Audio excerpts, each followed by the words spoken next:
Ambassa TRTC স্ট্যান্ডে auto চালক নিগ্রহের অভিযুক্তদের বিরুদ্ধে ব্যবস্থা না নেওয়ায় ক্ষোভ। আমবাসা মোটর স্ট্যান্ডের পরিবেশকে অশান্ত করার চেষ্টা করছেন একটি মহল, এমনই অভিযোগ তুলে সাংবাদিক সম্মেলন করলেন অটোরিক্সা শ্রমিক সংঘ। সংঘের পক্ষ থেকে দাবি করা হয়েছে, সম্প্রতি আমবাসা টিআরটিসি স্ট্যান্ডে 2 অটো চালককে অকথ্য ভাষায় গালিগালাজ ও মারধর করা হয়েছে। এই ঘটনায় ট্যাক্সি চালক গোলক অধিকারীর বিরুদ্ধে অভিযোগ দায়ের করা হয়েছে।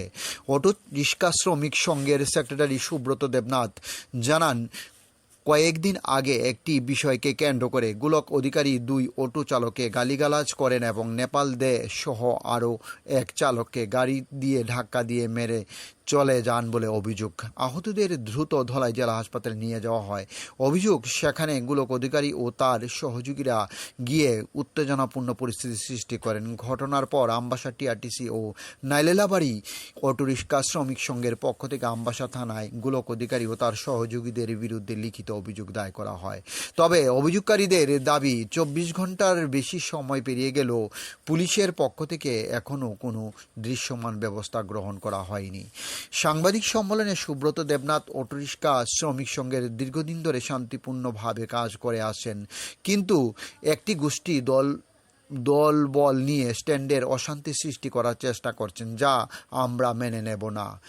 এই সাংবাদিক সম্মেলনে উপস্থিত ছিলেন শ্রমিক সংঘের নেতৃবৃন্দ সুব্রত দেব, নেপাল দেব। তারা দ্রুত অভিযুক্তদের বিরুদ্ধে আইন অনুযায়ী ব্যবস্থা গ্রহণের দাবি জানান এবং স্ট্যান্ডের শান্তি শৃঙ্খলা বজায় রাখতে প্রশাসনের হস্তক্ষেপ কামনা করেন। ডিউরি রিপোর্ট, খোয়াই টাইমস বাংলা।